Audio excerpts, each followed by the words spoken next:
জৈবন দিয়েছে অপবায় নষ্ট করো না, রূপ দিয়েছে রূপ দিয়েছে রূপ চর্চা করো না। তুমি অতি মূল্যবান নারী রে, তোমার পায়ের নিচে আমার জান্নাত। নারাই দেখবে এ জাগি জাগি জাগি রে মুসলমান, এ জাগি জাগি জাগি রে মুসলমান, চৌদিকে ফিরিয়ে দেখ তুই তৌহিদি ফরমান। আমার ভাইয়ের, আমার বন্ধুরা, তবে জেনা এবং ব্যভিচার উত্তপ্ত হয়ে যাবে, জেনা ব্যভিচারের বিচার হবে না। সাধারণ মানুষকে একজন অন্যজনকে দেখে লজ্জা পাবে না, ভাই বোনকে দেখে লজ্জা পাবে না, বাপ বেটিকে দেখে লজ্জা পাবে না, বেটি বাপকে দেখে লজ্জা পাবে না। ভাই গো, এক অন্যের কাছ থেকে লজ্জা হারিয়ে ফেলবে, হায়া শরম বাজারে বিক্রি করে অল্প টাকায় খেয়ে ফেলবে। রে বিশ্ব জগতের নর নারীরা, রে উত্তরবঙ্গের মালদা জেলার বৈষ্ণবনগর থানার লোকেরা, এমনই চিত্র যখন আল্লাহর জমিনে দেখতে পাবে, তোমার হৃদয়কে বলে দাও, তোমার অন্তরকে বলে দাও, তুমি নিজেকে বিশ্বাস করে নাও, এই দুনিয়ার সময় আর বেশি দিন নেই। ভাইজান বন্ধুরে আমার, ঠিক একটা একটা করে এমনই নিদর্শনগুলি আল্লাহর জমিনে দেখা দেবে। ভাইজান, এই হলো নবীদের সুন্নাত। অনেকেই বলে নবীর সুন্নাত, কিন্তু আমি ইতিহাসের পাতায় পড়ে দেখলাম, হযরত আদম আলাইহিস সালাতু সালাম থেকে নিয়ে আমার শেষ নবী পর্যন্ত প্রত্যেকটি নবীর মুখে দাড়ি ছিল। সেহেতু এটা আমার নবী বলে নয় গো, এটা হলো নবীদের সুন্নাত। কার সুন্নাত? নবীদের দয়কার নবীদের সুন্নাত। এই সুন্নাত, নবীর সুন্নাত নিয়ে মাথার টুপি নিয়ে বেজ্জতি হবে। আমার ভাইরা, এই সুন্নাতি টুপি মাথায় দিয়ে আবির খেলবে, ওরা আবার হবে মুসলমানের বাচ্চা। কি গো, নামাজ পড়া টুপি মাথায় দিয়ে আবির খেলবে, খেলে না? এসেসি জামানা ও মোমেনা, এরপরে আর কোন জামানা আসবে? আসবে না, এটাই শেষ। এসেসি জামানা ও মোমেনা, কথাটা তোর নই মিছে। এসেসি জামানা ও মোমেনা, কথাটা তোর নই মিছে। আখেরি জামানা এসেছে, আখেরি জামানা এসেছে। মিথ্যা আজি হইরে প্রকাশ, মিথ্যা আজি হইরে প্রকাশ, সত্য বুঝি যাই মুছে। আখেরি জামানা এসেছে, আখেরি জামানা এসেছে। আজ থেকে যখন 65-75 বছর পূর্বে কিয়ামত ছিল, তখন দুনিয়ার সিস্টেমেটিক চলাফেরা, রং ঢং, কাটিং ছাটিং অন্যরকম ছিল। কেমন ছিল? আগেকার মায়েরা সব, আগেকার বোনেরা সব, আগেকার মায়েরা সব, আগেকার বোনেরা সব এমন পুরুষ দেখিলে, এমন পুরুষ দেখিলে এ ঘোমটা দিয়ে লুকিয়ে যেত গাছের আড়ালে। কথাটা কি বানিয়ে বলে দিলাম বাপু? বাজান, আগেকার মেয়েরা সব, আগেকার বোনেরা সব, আগেকার ভাবিরা সব এমন পুরুষ দেখিলে, এমন পুরুষ দেখিলে এ ঘোমটা দিয়ে লুকিয়ে যেত গাছের আড়ালে, এমন গাছের আড়ালে। এখনকার মেয়েরা সব, এখনকার বোনেরা সব এমন পুরুষ দেখিলে ধাক্কা দিয়ে রাস্তায় চলে। আখেরি জামানা এসেছে। এখনকার মেয়েরা সব, এখনকার বোনেরা সব এমন পুরুষ দেখিলে ধাক্কা দিয়ে রাস্তায় চলে, আখেরি জামানা এসেছে, আখেরি জামানা এসেছে। এত গ্যাদারিং ভিড়, সরু রাস্তা আমি দেখেছি অনেক জায়গায়, এখন এই পার্সোনাল গাড়িতে চলছে, ও ঠাসিয়ে চলে গেল। ওইখানে যে বলছে সরি, বলে আমেরিকা থেকে এসছে, জার্মানের কুদ্দুসের বেটি সলিমতি রহিমা আমেরিকা থেকে এসছে, ও নিজে থেকে কচলে চলে গেল, ওখানে যা বলছে সরি। তুই জানিস না এই ভিড়ের মধ্যে গেলি কচলিবে, কচলে নিলি দিয়ে ওইঠে যা বলছে সরি। হোয়াট? পোকা কাকে বুঝাচ্ছ? মনির কি বুঝে না? তুই খেপা। এ বর্তমানের ছেলেরা সব কখনকার কখনকার কখনকার এ বর্তমানের ছেলেরা সব, এ বর্তমানের মেয়েরা সব, এ বর্তমানের ছেলেরা সব রেলগাড়িতে যায়, এমন বাস গাড়িতে যায়, দেখলে দাড়ি মাথায় টুপি লাদেন চাচা কয়। এ চাচা চাচা করে তারা, এ চাচা চাচা করে তারা সম্প্রীতি দেই দেশে, আখেরি জামানা এসেছে, আখেরি জামানা এসেছে। শেষ জামানা ও মোমেনা কথাটা তোর নয় মিছে, এখনো মোদের সময় আছে রে। আল্লাহ রহমান, আল্লাহ রহিম, আমার আল্লাহ অতি দয়ালু, দয়া দাতা। ভাই গো, আপনারা যেন আমারই ভাই, আমি যেন আপনাদেরই ভাই। যদিও আমার বাড়ি মালদা জেলার হরিশ্চন্দ্রপুর থানায় হয়, তবুও যেন আমি আপনাদেরই ভাই, আপনারা যেন আমারই ভাই। ভাই হয়ে ভাইয়ের কাছে বিনীত অনুরোধ করে যায়, বন্ধু ওই দিন অতি খাতারনাকময় দিন রে। সেই দিন এমনই এক বিপজ্জনকময় দিন, সেই দিনটি স্মরণ করুন বন্ধু। এটা হলো আমাদের বাস স্থান। ভাইজান, একটি বাস স্থানে কতক্ষণ আমার সময়, যতক্ষণ বাসটি আমার স্থানে না আসে, বাসটা এসে গেলেই আমাকে চড়ে নিতে হবে, আর চড়ে নিলেই বাসটার ছেড়ে চলে যাবে। কথা ঠিক কিনা বলুন ভাই গো? এটা আমার দুনিয়া নয় রে, এই দুনিয়া বাস স্থান। এই দুনিয়া অল্প দিনের জন্য ভাই গো, এই দুনিয়ার মহব্বতে পড়ে, এই দুনিয়ার লালসায় পড়ে, এই দুনিয়ার লক্ষ কোটি ধন সম্পদের লোভে পড়ে, সুন্দরী রমণীর প্রেমে পড়ে নিজেকে নিজে নষ্ট বরবাদ হয়ে যেও না। সেই দিন কেউ কাউরি হবে না রে। সেই দিনটি এমন বিপজ্জনকময় দিন হবে। সেই দিন আমার আল্লাহ তার নির্ধারিত ফারিস্তাকে বলে দেবে, রে ইসরাফিল, আমি আল্লাহ সত্য, আমার কোরআন সত্য, আমি আল্লাহ যাহা বলি তাহাও সত্য। ইসরাফিল রে, আজ থেকে বিগত বহুদিন পূর্বে তোরে যেই দায়িত্ব দিয়েছিলাম, সেই দায়িত্ব মোতাবেক আজকে তার ফয়সালা করে দে। যখন আমার আল্লাহর অর্ডার হয়ে যাবে, ইসরাফিল আমার আল্লাহর অর্ডার মোতাবেক আমার আল্লাহর দেওয়া যন্ত্রটিতে ফুঁক দিয়ে দেবে। যন্ত্রটির নাম কি রে? সিংহা। ভাই গো, ওই সিংহাই যখন ইসরাফিল করে ফুঁক দিয়ে দেবে, বিশ্বাস করুন আর নাই করুন, আমার আল্লাহর পবিত্র কোরআনটি খুলে দেখুন, তিনি তার নিজের ভাষায় বলেন, বিসমিল্লাহির রহমানির রহিম। আল্লাহু আকবার।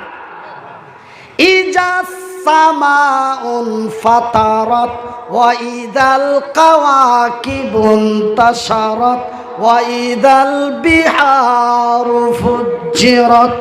আকাশটি তার ফেটে যাবে, চন্দ্রটি তার ছুটে যাবে, নক্ষত্রগুলি ছিটকে ছিটকে আল্লাহর জমিনে পড়তে থাকবে।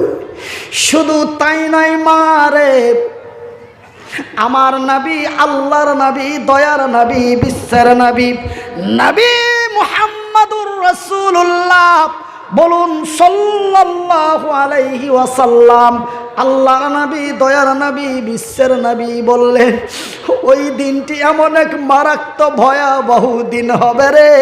সেই দিন আমার আল্লাহর শক্তিশালী ফেরেশতা, নামটি হলো তার জিবরিল, আমার আল্লাহর অর্ডার মোতাবেক সেই দিন জিবরাইল পাহাড়গুলিকে হাত দিয়ে ধরবে। একটি পাহাড় ডান হাতে ধরবে, অপর একটি পাহাড়কে বাম হাতে ধরবে। পাহাড়গুলিকে এমন করে গোসাই পেটে ধরবে, আর একটির সাথে অন্যটিকে যখন ঠাস করে বাড়ি দেবে, পাহাড়গুলি যেন রুয়ের মতো, তুলোর মতো, ধুলোর মতো হয়ে উড়ে যাবে। সুবহানাল্লাহ বলে, সুবহানাল্লাহ, সুবহানাল্লাহ। ভাই গো, কলিজা শুকিয়ে যায়, পিপাসায় কোথাও আসে না। সেই দিনটি এমন খতরনাকময় দিন রে ভাই গো। কিসের এমন দাদাগিরি, কেমনই এমন বাহাদুরি, কেনই বারে ভাইজান বন্ধুরে আমার। শুধু তাই নয়, সেই দিন আমার আল্লাহ তার ফেরেশতা জিবরাইলকে বলে দেবে, জিবরাইল রে, আমি যাহা বলি তাহাই করি। ওই যে মানুষকে বলেছি আমার জমিন বেশি দিনের জন্য রাখিনি, ওগো জিবরাইল, আমার এই জমিনটাকে চুরমার করে দে। আমার আল্লাহর যখন অর্ডার হয়ে যাবে রে, আমার আল্লাহ তার নিজের ভাষায় বলেন, বিসমিল্লাহির রহমানির রহিম, ইজা যুলজিলাতিল আরযু জিলজালাহা ওয়া আখরাজাতিল আরযু আসকালাহা ওয়া ক্বালাল ইনসানু মা লাহা। আমার ভাইরা, সেই দিন যখন আমার আল্লাহর অর্ডার হয়ে যাবে, ইজা সুলসিলাতিল আরযু জিলজালাহা, জিবরাইল তার হাত দিয়ে ঝাঁকুনি দেবে এই জমিনটাকে। যখন জমিনটাকে তার ঝাটকা দেবে, জমিনটাকে যখন তার হিলিয়ে দেবে, জমিনটা এমনি টালমাটাল করতে লাগবে ওই নৌকার মতো। ভাইজান, গত 2019 সালে, কত 2019 সালের 11 জানুয়ারি কুমিল্লা থেকে ঢাকা যাচ্ছিলাম, যেতে যে একটা লঞ্চ পার করতে হয়, 4 চাকা সহ গাড়ি নিয়ে চেপে গেলাম।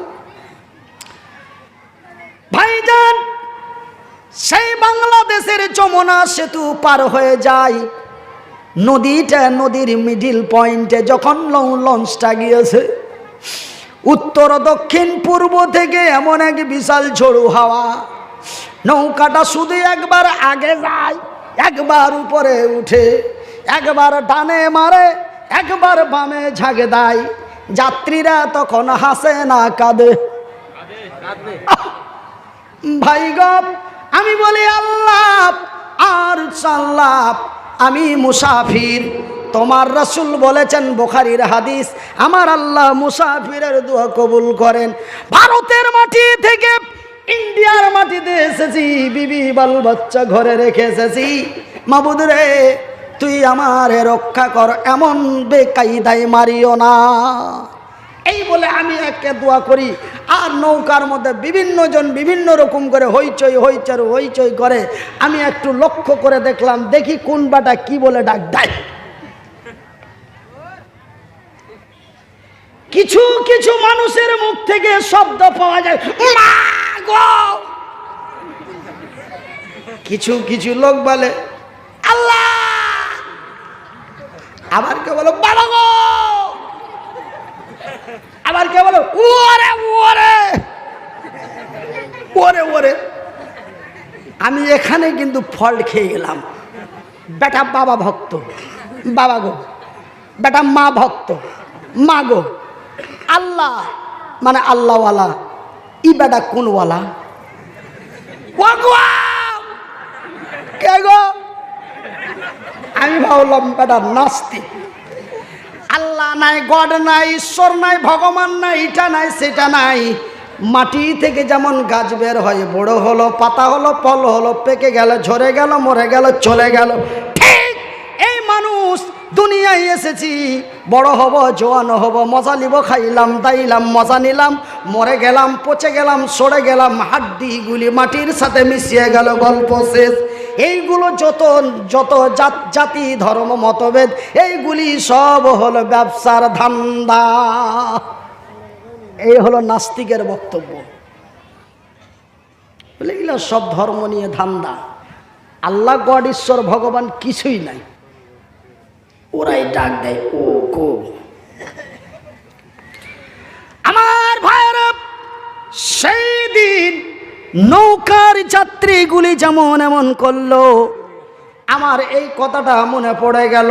আকা লাল ইনসানু মালাহা, জমিনতে যেমন যমুনা সেতুর নৌকার যাত্রীরা যেমন ভয়ে কম্পমানিত হয়ে, কেউ আল্লাহ, কেউ ভগবান, কেউ ঈশ্বর, কেউ গড, কেউ মা, কেউ বাপ, এমন করে বেকুল ভাবে চিৎকার করছে, ঠিক এই দুনিয়াটাকে যখন ঝাঁকুনি দিয়ে দেওয়া হবে, জমিনটা যখন এমন টালমাটাল করতে লাগবে, ওয়াকালাল ইনসানু মালাহা, তখন এই পৃথিবীর মানুষেরা পাগলের মতো হয়রান হয়ে যাবে। কি হলো রে এই জমিনের, কি হলো?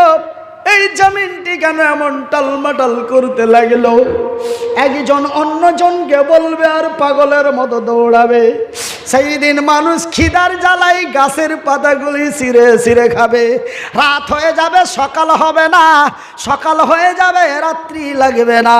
সূর্যটি পূর্ব দিকে না উঠে পশ্চিম দিকে উঠে যাবে।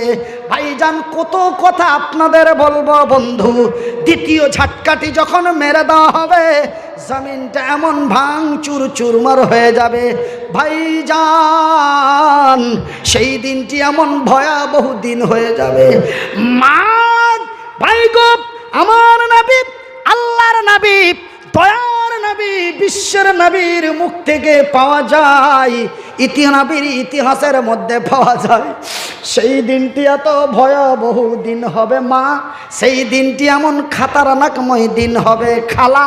আমি মনিরুদ্দিন বলি নাই রে, নবীর হাদিসের মধ্যে পাওয়া যায় একজন নারী মা হতে গেলে তার কি যন্ত্রণা ভোগ করতে হয়। একজন নারী মা হতে গেলে তার কি কষ্ট যন্ত্রণা হয়, এই দুনিয়াতে যারা মা হয়েছে এরা ব্যতীত আর অন্য কোনো ব্যক্তি জানেন না। অনেকেই বলবেন মেয়েরা জানে, মেয়েরা বলবেন তখন বহু বচন হয়ে গেল। যেই মেয়েটার বিয়ে হয়নি সে জানে না, যেই মেয়েটা আল্লাহর তরফ থেকে বাঞ্ঝা সেই মেয়েটা জানে না মা হতে গেলে তার কি যন্ত্রণা ভোগ করতে হয়।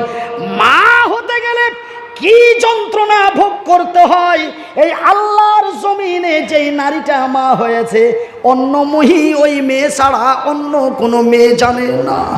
ভাই গো, একজন নারীর যখন সন্তান ভূমিষ্ঠি হয় তার কি যন্ত্রণা রে ভাই গো। আমি মনিরুদ্দিন, আমার বয়সটি 14 থেকে 15 বছর ছিল। মানুষ ছোট ছেলে বলে কোনো লক্ষ্য খেয়াল করতো না। আমার বাড়ি থেকে কয়েকটা বাড়ি দূরে এক মহিলার সন্তান ভূমিষ্ঠি হয়। মেয়েটা এমন বিকটভাবে চিৎকার করে, তার চিৎকারে প্রতিবেশীদের চোখ দিয়ে অঝর নয়নে ঝরঝর করে জল। মেয়েটা চিৎকার থামতে না পেরে সহ্যর সীমা ছড়িয়ে যাচ্ছে। মেয়েটা বলে, আল্লাহ তোর কসম করে বলছি, মা হতে গেলে এই যন্ত্রণা ভোগ করতে হয়, এটা যদি পূর্বে একটু জানতে পারতুম রে আল্লাহ, তোর কসম দিয়ে বলছি আমি স্বামীর ঘরে শুইতাম না, আমার স্বামীকে আমি মিলামিশা করতে দিতাম না। সহ্য না করতে পেরে সীমা হারিয়ে মেয়েটার মুখ দিয়ে এমন কথা বেরিয়ে গেল, গেল। বাজান রে, আমি মনির উদ্দিন বলছি, খবরদার মাকে খোটা দিয়ে কথা বলো না। মা অতি দয়ার জিনিস রে, মা অতি মায়ার জিনিস। মা কারে বলে মনির উদ্দিনকে জিজ্ঞাসা করো, মনির উদ্দিনকে জিজ্ঞাসা করো মা কাকে বলে। ভাইজান, এই কথাটি আমার বলার মেন উদ্দেশ্য হলো, আমার দয়ার হাবিব নবী মুহাম্মদুর রাসূলুল্লাহ বলুন সাল্লাল্লাহু আলাইহি ওয়াসাল্লাম, রাসূল বললেন সেই দিনটি এত ভয়াবহ খাতারনাকময় দিন হবে, গর্ভবতী নারীর গর্ভ খসে যাবে, চিমটি কাটার সামান বুঝতে পারবে না। তবে কতই কঠিনময় দিন হবে ভাইজান। নাম্বার 2, মা তার সন্তানকে কত ভালোবাসে। আপনাদের তো লম্বা লম্বা ঠ্যাং আছে, আপনাদের তো লম্বা লম্বা হাত আছে। মায়ের পেট থেকে একটি হৃষ্টপুষ্ট সুন্দর তাজা টাটকা সন্তান হলে মা আর বাবার মুখের হাসি ফুটে যায়, তার তার তার গৌরবের ঠিক থাকে না, বলে আমার একটা সাহারা লাগলো। তবে ভাই গো, তোমার দুটো হাত ছিল, তোমার দুটি পা ছিল, তুমি তোমার মা বাবার সাহারা হয়েছিলে, কিন্তু আমি কোন সাহারা রে? যার দুটি হাত নেই, যার দুটি পা নেই, এমন সন্তান যদি মায়ের পেট থেকে আসে, মা এমন কি আনন্দ হতে পারে? কেন? যার যার হাত নেই, পা নেই, যার কর্ম করার কোনো শক্তি নেই, এমন ছেলে যদি মায়ের পেট থেকে হয়, মায়ের তো কিঞ্চিত পরিমাণ মায়া থাকার কথা নয়। কিন্তু ভাই গো, আমি এই জন্য মনির উদ্দিন বলেছি মা কাকে বলে আমি মনির উদ্দিন জানি। কেন? হাত দুটি যদিও না থাকে, পা দুটি যদিও না থাকে, মা কত ভালোবেসেছিল রে।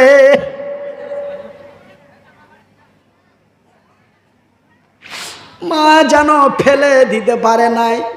মায়ের পেট থেকে আসলাম, এমনই এতটুকুন গোস্তের টুকরোর মতো এক ছোট সন্তান, মা যেন ফেলে দিতে পারল না। মা আমার ছোট ছিঁড়া তেনা দিয়ে, ছিঁড়া কাপড় দিয়ে সুন্দর করে মুছে বুকে জড়িয়ে লালন পালন করে 1-2 করে 14টি 15টি বৎসর ধরে লেখাপড়া করিয়ে ভাই গো পৃথিবীবাসীর কাছে তুলে দিল। দেখ রে দেখ, এক মা কেমন সন্তান মানুষ করতে পারে। ভাইজান, বন্ধুরা আমার শিক্ষিত বুদ্ধিজীবী ভাইয়েরা, মা অতি দয়ার জিনিস। আপনারা তো 6 মাসে বসতে শিখেছিলেন, আমি মনির উদ্দিন 2 বৎসর থেকে 4 বৎসর জমিনে বসতে পারি নাই। আজকে বসে ঘন্টার পর ঘন্টা, দিনের পর দিন কাটিয়ে দিই। কিন্তু ভাই গপ, আপনারা 6 মাসে বসতে পেরেছেন, আমি 4 বৎসরে বসতে পেরেছি। আপনারা 2 বৎসরে জমিনে চলতে পেরেছেন, আমি মনির উদ্দিন 8 বছরে জমিনে চলতে পেরেছি। মা ফেলে দিতে পারেনি রে, পড়ে গেছি, উঠতে পারি নাই, মা কাজ ছেড়ে দৌড় দিয়েছে, চোখের পানি ছেড়ে বুকে জড়িয়ে বলে আল্লাহর দরবারে কেঁদেছে, আল্লাহ তুই আমার মুনিরের নিরাপত্তা করিস। মা তার সন্তানকে কত ভালোবাসে রে। এই কথাটি বলার উদ্দেশ্য হলো, এই কথাটি বলার কারণ হলো, মা সেই দিনটি এমন এক খতরনাকময় দিন হবে, সেই দিনটি এমন এক ভয়াবহ দিন হবে রে। সেই দিন মায়ের কোল থেকে সন্তান ছুটে চলে যাবে, মা কিঞ্চিত পরিমাণ জানতে পারবে না। সুবহানাল্লাহ বলেন, সুবহানাল্লাহ, আল্লাহু আকবার।